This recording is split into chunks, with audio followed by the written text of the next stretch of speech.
আঞ্চিতে যখন হচ্ছে সন্ত্রাসী হামলা চলছিল, গোলাগুলি চলছিল, সেই সময় শুটিং এ আপনারা ওখানে ছিলেন। সেই সময়ের একটা ভয়াবহ অভিজ্ঞতার একটা ভিডিও আমরা ফেসবুকে দেখেছিলাম। আসলে পুরো ঘটনাটা আমরা একটু জানতে চাই। ওই সময় আমরা তো একটা রিমোট এরিয়ায় আসলে শ্যুট করছিলাম। ওই ঘটনার আরও 10-12 দিন আগে থেকে রেমাক্রিতে একদম।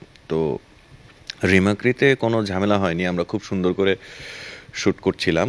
তো রেমাক্রির শুটিং শেষ করে আমরা থানচিতে এসেছি। থানচিতে 2 দিন শুটিং। প্রথম দিনও সুন্দর মতো করলাম, কিন্তু প্রথম দিন শেষ করার সাথে সাথেই নিউজে দেখলাম যে পাশের কোথাও এরকম ব্যাংক ডাকাতি এবং নানান ঘটনা ঘটেছে। আমাদের এখানে রেড অ্যালার্ট চলছে, যে কোনো সময় শুটিং অফ হয়ে যাবে, এরকম একটা শুনেছিলাম।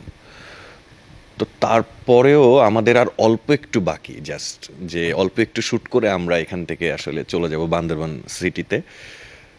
তো দুপুর পর্যন্ত ঠিক মতো শ্যুট করলাম। শ্যুট করে হঠাৎ করে শুনছি যে যে কোনো সময় আমাদের শুটিং অফ করতে হবে। ওই ঠিক তার 10 মিনিটের মধ্যেই আসলে এই গোলাগুলিটা শুরু হয়ে গেল। আমরা তো শ্যুট করছিলাম হচ্ছে বাজারের। ওয়ালটন ফ্রিজ কিনে অনেকের মতো আপনিও হয়ে যেতে পারেন মিলেনিয়াল। সেরা পণ্যের সেরা অফার।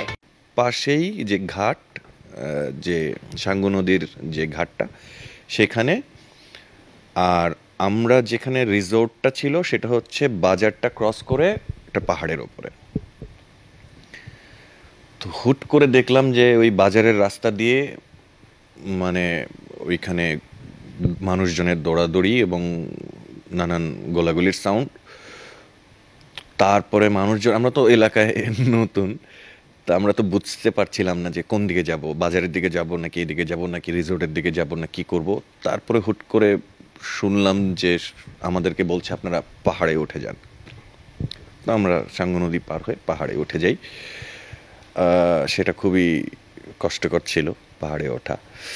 তারপরও সবাই, যেহেতু মানে আমরা ফুল টিম একসাথে, ফুল টিমকে নিয়ে আমরা সবাই পাহাড়ে উঠে যাই। তারপর কিছুক্ষণ ওয়েট করি। ওয়েট করার পর পরিস্থিতি যখন ঠিকঠাক হয় তখন আমাদেরকে মোটামুটি পাহারা দিয়ে রিসোর্ট পর্যন্ত পৌঁছানো হয়।